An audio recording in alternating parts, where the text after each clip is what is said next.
Hello नमस्कार दोस्तों। आप सभी का स्वागत है आपके अपने YouTube channel GK by Amit में। आज हम इस वीडियो में हरियाणा जीके में अफवाह तंत्र पढ़ेंगे, जिसमें नदियों और झीलों के बारे में फुल डिटेल से क्वेश्चन किए जाएंगे। ये HCS 2024 के लिए बहुत ही महत्वपूर्ण क्लास रहेगी, क्योंकि आप सभी को पता है कि नदियों और झीलों से 2 से 3 क्वेश्चन हर एग्जाम में पूछे जाते हैं। तो चलो अपनी क्लास की शुरुआत करते हैं। हरियाणा राज्य की सार्वजनिक महत्वपूर्ण नदी कौन सी है? तो हरियाणा राज्य की सबसे महत्वपूर्ण नदी कौन सी है? तो सबसे महत्वपूर्ण यमुना नदी है।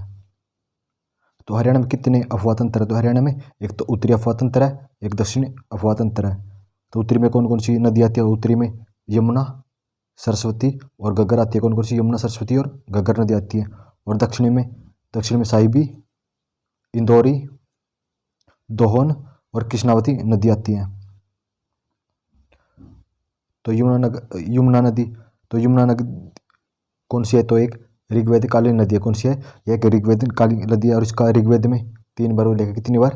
3 बार है।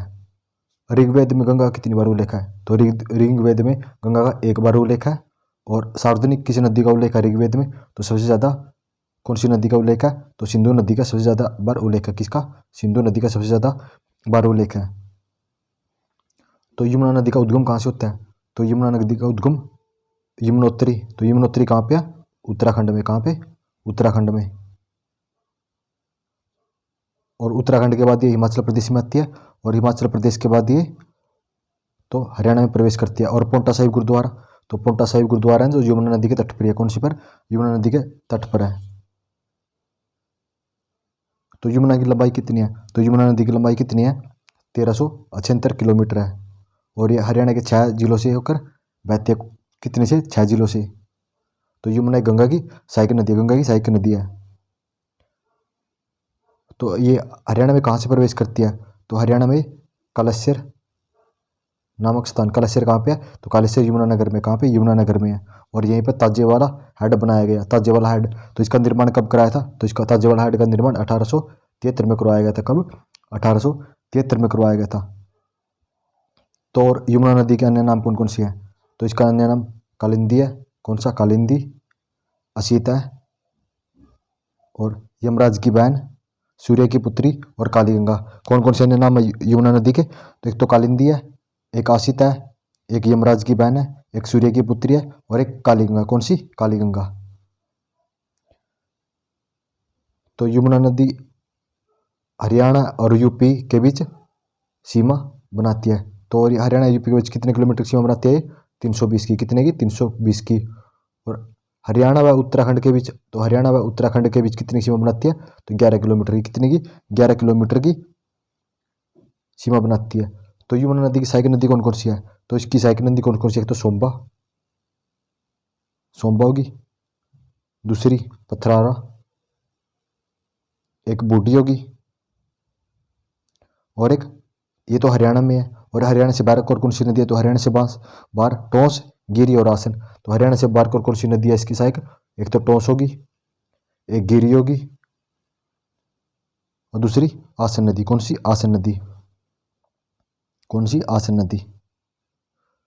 तो यमुना नदी पलवल जिले के पलवल के हसनपुर से पूर्व में मुड़कर तो ये उत्तर प्रदेश में प्रवेश कर जाती है। कहाँ पे? उत्तर प्रदेश में प्रवेश कर जाती है। तो आप सभी जरूर बताना कि आपको ये यमुना नदी के बारे में कैसा लगा, कमेंट करके जरूर बताना। तो अब देखते हैं हम सरस्वती नदी। तो सरस्वती नदी, तो यह भी एक ऋग्वेद कालीन नदी है, और ये ऋग्वेद में सबसे पवित्र नदी किसका बताया गया? सरस्वती नदी को बताया गया। तो सरस्वती का उद्गम कहाँ से होता है? हिमाचल के सिरमौर जिले से सरस्वती नदी का उद्गम होता है। और हरियाणा में प्रवेश कहाँ से करती है? तो आदि बद्री से। कहाँ से? आदि बद्री। आदि बद्री कहाँ पे है? तो आदि बद्री यमुनानगर जिले में। कहाँ पे है? यमुनानगर जिले में है।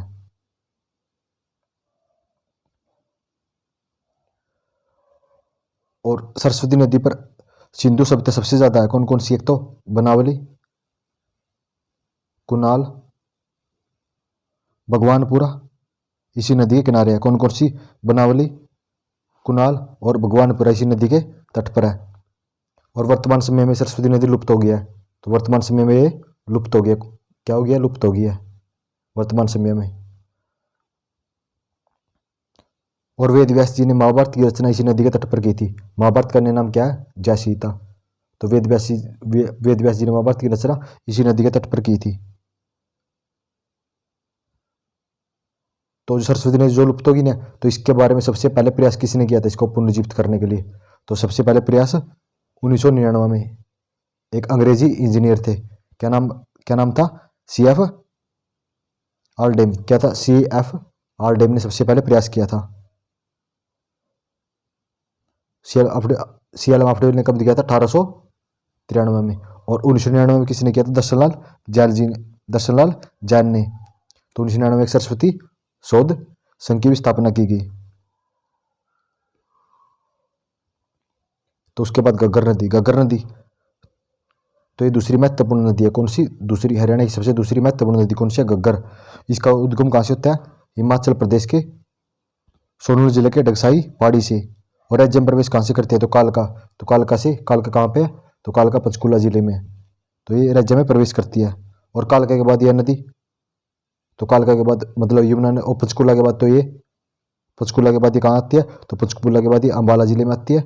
उसके बाद पंजाब में चली जाती है और फिर कैथल में जाती है और फिर पंजाब के बाद फतेहाबाद में चली जाती है और फतेहाबाद के बाद फिर सिरसा में, और सिरसा के बाद ये राजस्थान में चली जाती है। तो कैसे आती है ये?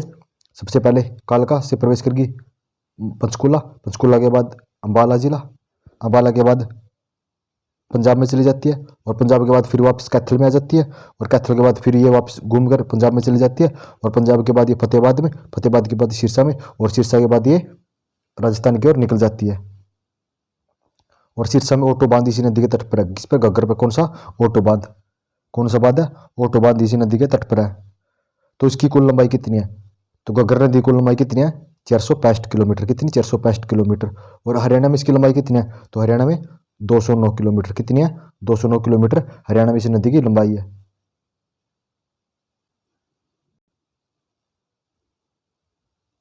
सेकंड क्वेश्चन, हरियाणा में सार्वजनिक अववाद क्षेत्र किस नदी में है? तो सबसे ज्यादा अववाद तंत्र कौन सी नदी में है? तो ये यमुना नदी में। कौन सी में? यमुना नदी में। तो साइबी दक्षिण अफवाह तंत्र की है। कौन सी? दक्षिण अफवाह तंत्र की सबसे बड़ी नदी है। तो साइबी नदी का उद्गम कहाँ से होता है? तो इसका उद्गम राजस्थान के जयपुर के निकट अजीतपुरा व मनोहरपुर से होता है। कहाँ से? अजीतपुरा मनोहरपुर से इसका उद्गम होता है। और हरियाणा में प्रवेश कहाँ से करती है? तो हरियाणा में प्रवेश साइबी नदी हरियाणा प्रवेश तेरेवाड़ी के दारूवेड़ा से प्रवेश करती है। और इसकी साइकिल नदी कौन कौन सी? तो सोता और एक इंदौरी। सोता और इंदौरी इसकी सहायक नदी है। निम्न में से कौन सा हरियाणा की घग्गर नदी का उद्गम स्थल है? तो घग्गर नदी का उद्गम स्थल कौन सा है? तो घग्गर नदी कहाँ से निकलती है? डगसाई पहाड़ियों से निकलती है। और मेवात की पहाड़ियों से कौन सी नदी निकलती है? तो मेवात की पहाड़ियों से इंदौरी नदी। कौन सी? इंदौरी नदी मेवात की पहाड़ियों से निकलती है। और डगसाई पहाड़ियों से कौन सी नदी का उद्गम है? तो डगसाई पहाड़ियों से घग्गर नदी का उद्गम स्थल है। टांगरी नदी किस नदी की मुख्य सहायक है? तो टांगरी किसकी मुख्य सहायक है? तो टांगरी नदी मारकंडा की मुख्य सहायक नदी है।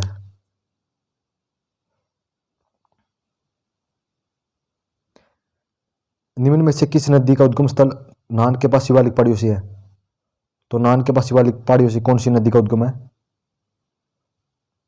तो नान के पास शिवालिक पहाड़ियों से कौन सी नदी का उद्गम होता है? तो नान के पास शिवालिक पहाड़ियों से मारकंडा नदी का उद्गम होता है।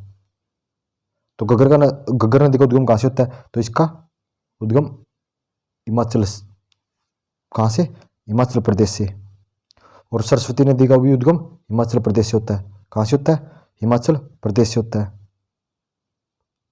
और साहिबी नदी का उद्गम स्थल कहाँ से होता है? तो साहिबी नदी का बहरौल पहाड़ी से। कहाँ से?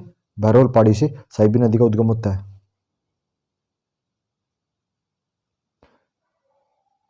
निम्न में से कौन सी नदी बहरौल पहाड़ियों से निकलती है? तो बहरौल पहाड़ियों से कौन सी नदी निकलती है?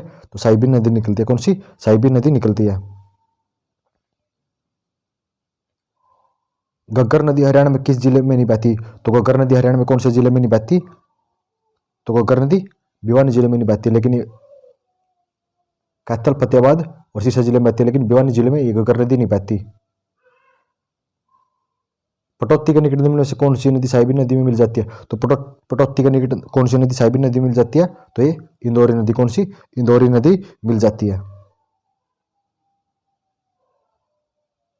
निम्न में से कौन सी नदी मुलाना के समीप मारकंडा नदी में मिलती है? तो मुलाना के पास मारकंडा नदी में कौन सी मिल जाती है? तो टांगरी नदी। तो मुलाना कहाँ पे है? मुलाना अम्बाला जिले में। कहाँ पे? अम्बाला जिले में मुलाना है। और यहाँ पे टांगरी नदी मारकंडा नदी में मिल जाती है। कौन सी नदी ताजेवाला के उत्तर कलेसर के समीप हरियाणा यमुनानगर जिले में हरियाणा की सीमा में प्रवेश करती है? तो ताजेवाला से कौन सी नदी प्रवेश करती है? तो ताजेवाला से यमुना नदी। कौन सी? यमुना नदी हरियाणा में प्रवेश करती है। कौन सी नदी? यमुना नदी हरियाणा में प्रवेश करती है। निमराना, सुरेट्टी, छुचकावास आदि क्षेत्र किस नदी से सिंचित किए जाते हैं? तो निमराना, सुरेट्टी और छुचकावास कौन सी नदी से सिंचित किए जाते हैं? तो कौन सी नदी किए जाते हैं? कृष्णावती नदी से। कौन सी से? कृष्णावती नदी से। तो ये नारनौल राज्य की एकमात्र नदी है और ये नारनौल राज्य से हरियाणा में प्रवेश करती है। कहाँ से? नारनौल से, कृष्णावती।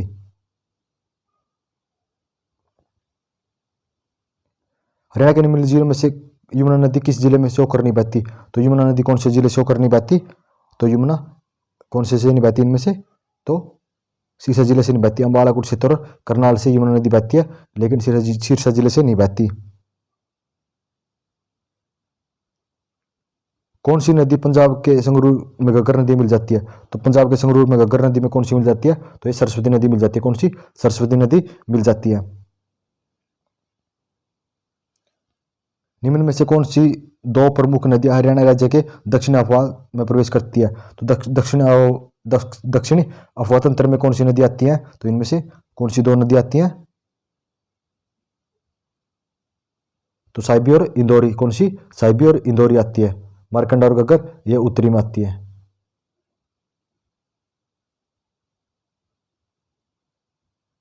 निम्न में से कौन सी नदी मेवात जिले के नूह के निकट वाली मेवात की पहाड़ी से निकलती है? तो मेवात की पहाड़ी से कौन सी नदी निकलती है? तो मेवात की पहाड़ी से इंदौरी नदी का उद्गम होता है। कौन सी का? इंदौरी नदी का उद्गम होता है। कौन सी नदी नजफगढ़ नालों के द्वारा यमुना मिल जाती है? तो नजफगढ़ में नालों के द्वारा यमुना नदी में कौन सी नदी मिलती है? तो कौन सी मिलती है? तो ये साहिबी नदी नजफगढ़ में नालों के द्वारा यमुना नदी में मिल जाती है।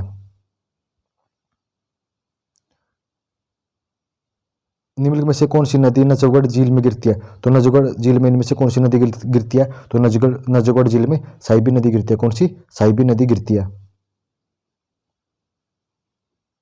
निम्नलिखित में से किस नदी के बारे में कहा जाता है कि भृगु ऋषि की पत्नी दिव्या पोलिमा के नेत्रों से निकलती है? तो दिव्या पोलिमा के नेत्रों से कौन सी नदी निकलती है? तो दिव्या पोलिमा के नेत्रों से दोहन नदी निकलती है। कौन सी? दोहन नदी निकलती है। निम्नलिखित में से कौन सी नदी हसनपुर से होते हुए उत्तर प्रदेश में प्रवेश करती है? तो हसनपुर से होते हुए उत्तर प्रदेश में कौन सी नदी प्रवेश करती है? तो ये यमुना नदी। तो हसनपुर कहाँ पे है? तो ये पलवल जिले में। कहाँ पे है? पलवल जिले में। और यहाँ से पूर्व में मुड़कर उत्तर प्रदेश में यमुना नदी प्रवेश कर जाती है। निम्नलिखित में से किस नदी का प्राचीन महत्व है? तो इनमें से प्राचीन महत्व कौन सी नदी का है? तो प्राचीन महत्व कौन सी नदी का? तो दोहन नदी का प्राचीन महत्व है। कौन सी का? दोहन नदी का। यमुना नदी का प्रवाह हरियाणा के किन जिलों से होता है? तो यमुना नदी का प्रवाह हरियाणा के किन जिलों से होता है? तो सबसे पहले अम्बाला, कुरुक्षेत्र, पानीपत और सोनीपत से होता है। अम्बाला, कुरुक्षेत्र, पानीपत और सोनीपत से होता है। निम्नलिखित में से कौन सी यमुना की सहायक नदी है? तो यमुना की सहायक नदी कौन सी है इनमें से? तो यमुना की सहायक नदी साहिबी नदी है। कौन सी? साहिबी नदी यमुना की सहायक नदी है।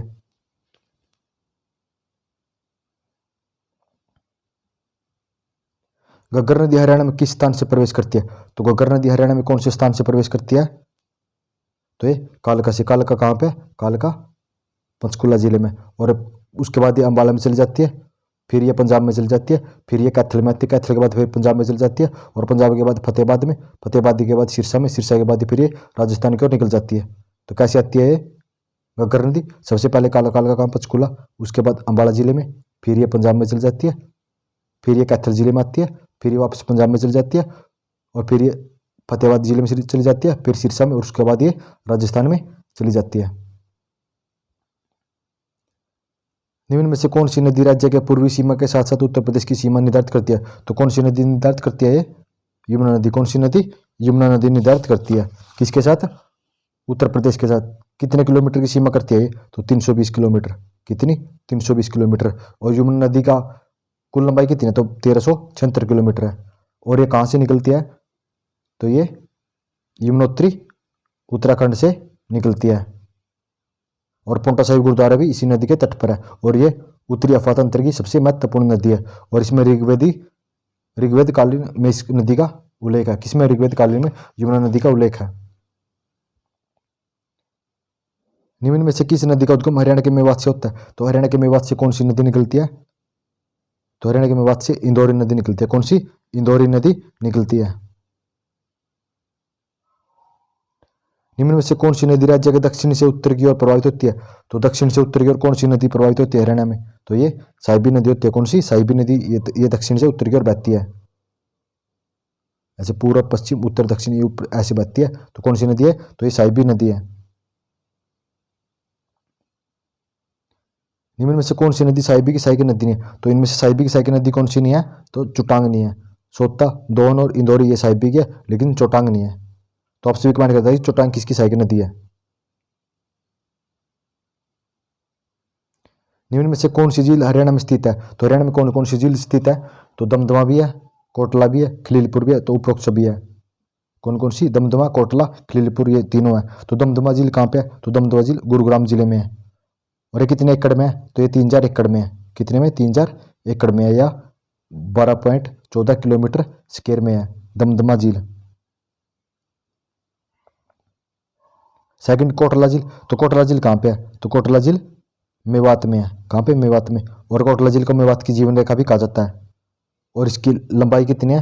लंबाई 5 किलोमीटर और चौड़ाई 4 किलोमीटर है। तो खलीलपुर झील। तो खलीलपुर झील कहाँ पे है? तो ये पटौती गुड़गांव में। कहाँ पे है? पटौती गुरुग्राम में है। कहाँ पे? पटौती गुरुग्राम में। और ये 607 हेक्टेयर में है। कहाँ पे? 607 हेक्टेयर में। और ग्रीष्म ऋतु में ये झील सूख जाती है। ग्रीष्म ऋतु में ये झील सूख जाती है। वर्ष 1947 में सिंचाई परियोजना के अंतर्गत किस झील का निर्माण किया गया? तो 1947 में कौन सी झील का निर्माण किया गया? तो बड़खल झील का किया गया। तो बड़खल झील कहाँ पे है? तो ये फरीदाबाद जिले में। कहाँ पे? फरीदाबाद जिले में। और बड़खल का अर्थ क्या होता है? तो बड़खल का अर्थ बिना रुकावट के। क्या होता है? बिना रुकावट के। ये क्वेश्चन कुछ पूछा जाता है कि बड़खल का अर्थ क्या? तो ये बिना रुकावट के है।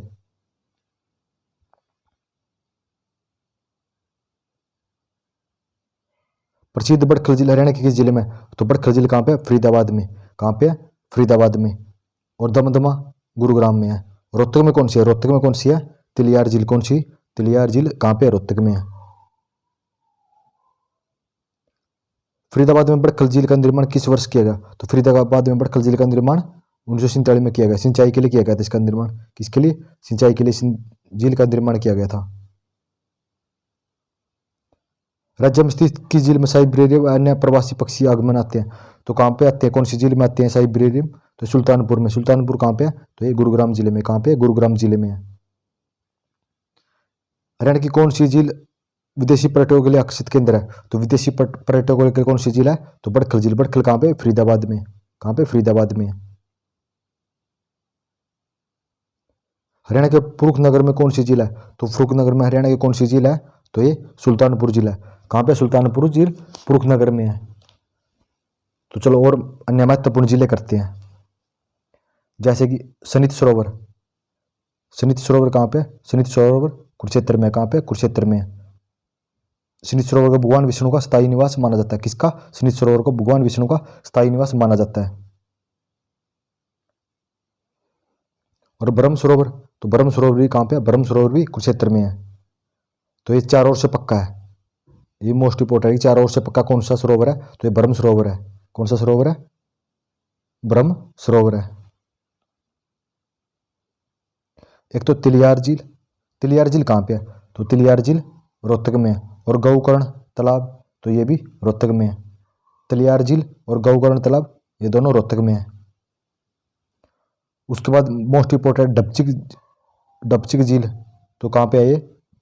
पलवल में है। कहाँ पे? पलवल में। और इसका निर्माण कब करवाया गया था? 1975 में। किसने रखी थी इसकी नींव? तो बी.एन. चक्रवर्ती ने। हरियाणा के राज्यपाल थे कौन? बी.एन. चक्रवर्ती। आप सभी कमेंट में बताने की बी.एन. चक्रवर्ती कौन से नंबर के हरियाणा के राज्यपाल थे?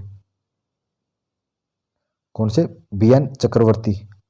बी.एन. चक्रवर्ती कौन से नंबर के राज्यपाल थे जिसने डबचिक झील का नींव रखी थी? और यह नींव 1985-86 में पूरी तरह से सूख गई थी।